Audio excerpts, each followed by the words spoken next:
On the line, David from Soilwork. David, thanks so much for taking my call. Yeah, it's a pleasure. It's nice. It's nice to have some interest from Australia.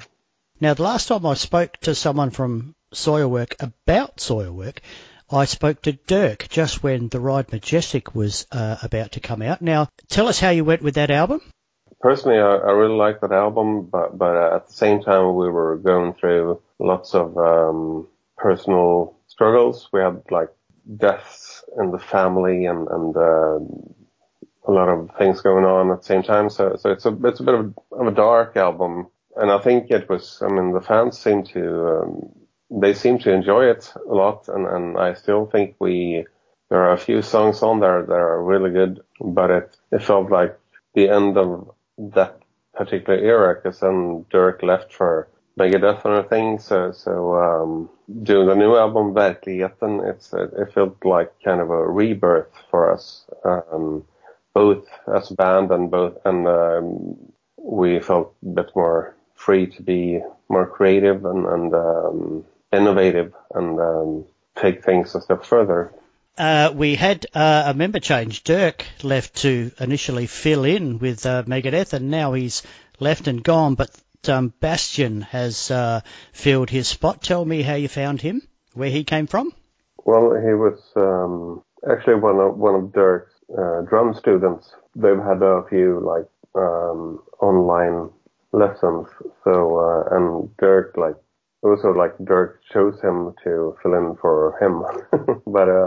But Bastion is so we had him like a session drummer for a while, and then we realized that he was our guy. He like fit in with the band really well, and yeah. I mean, it's all about personal chemistry, and I think he You just felt he was the right fit for the band? Yeah. He had to do something new and really, because I mean, Dirk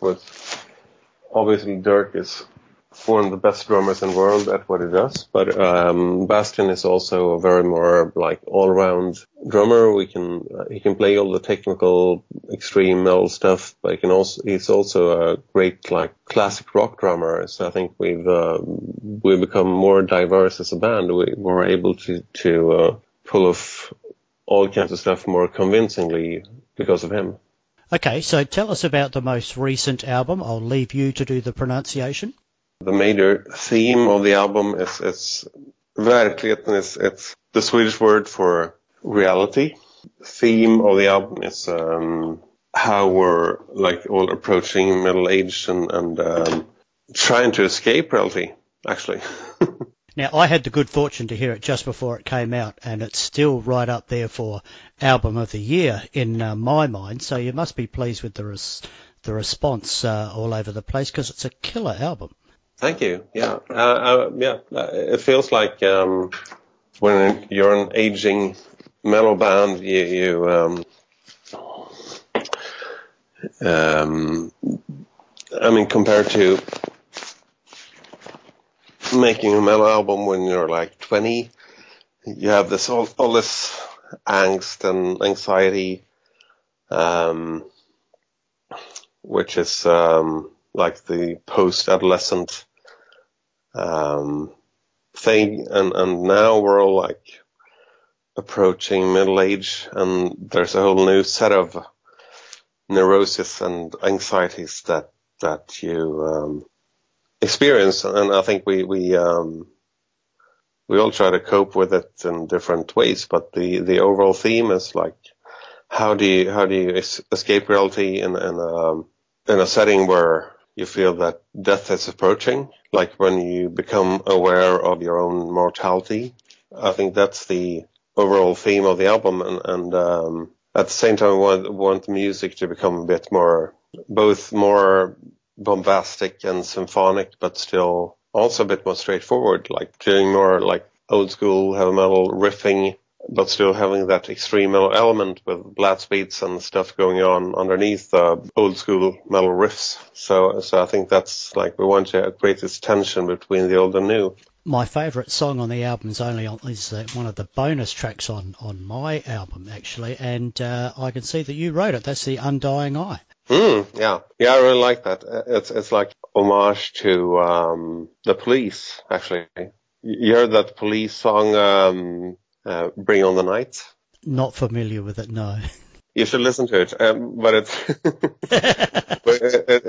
it's like I was very influenced by that song and really want to incorporate that, like make a sort of like pseudo police death metal song with science fiction lyrics. Now, how much have you toured this album so far? How far into your tours have you even started? Yeah, I mean the band did an opening tour with Amorphous in Europe, and then lots of summer festivals in Europe as well. And so now we're going to Japan, Australia, and then we'll see. I mean, we have a few shows, like festivals, lined up for next summer as well, and then we'll see what happens. I mean, we also have a new single coming out soon, hopefully before the Australia-Japan tour. So I think we're just trying to keep up the creative work and trying to be there or like have this presence online and live as well. So I think it's going to be a great year for Soilwork, and that we're still very, I think we've with this new album and with Bastion and everything, we've got this like new intensity and new drive to create stuff. So I think we'll be more creative and more productive over the upcoming years than before. Perhaps not releasing albums, but like releasing singles or EPs or whatever, and just I mean it's a really creative environment to be in right now. So by the time you get here in late October to do your shows in Brisbane, Sydney and Melbourne, it will be almost 4 years since you've toured Australia. Did you get much time off on the last tour to relax, or is it all boom, boom, boom? Yeah, it's it's mostly boom, boom, boom. It's Qantas every morning. But it's fun. I mean, Australia is personally, I really like the country. I love the people. I love the culture and overall atmosphere. So it's also like being a Swede. It's quite exotic still to travel to down under on the other side of the globe, and then having people actually paying money to come and see you play live. And then that's something that I'm still like grateful for. It's quite, I mean, when you grew up like wanting to become a rock musician, that was something that was beyond your wildest dreams, being able to go everywhere in the world and play music to people who actually were fans. And that's, I mean, having Australian fans that's quite something.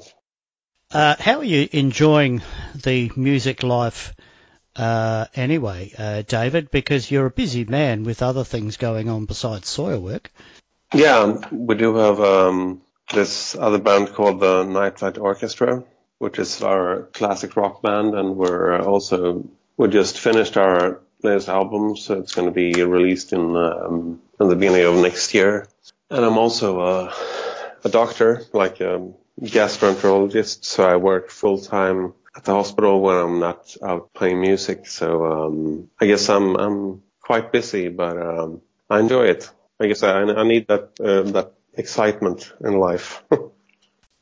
All right, David from Soilwork, so good to talk to you. Looking forward to Soilwork coming to Australia in late October and early November. The 31st of October in Brisbane, 1st of November in Sydney, 2nd of November in Melbourne. Thanks for your time today and good luck with the tour. Thank you. And next time we'll definitely go to Adelaide. Thank you. Take care.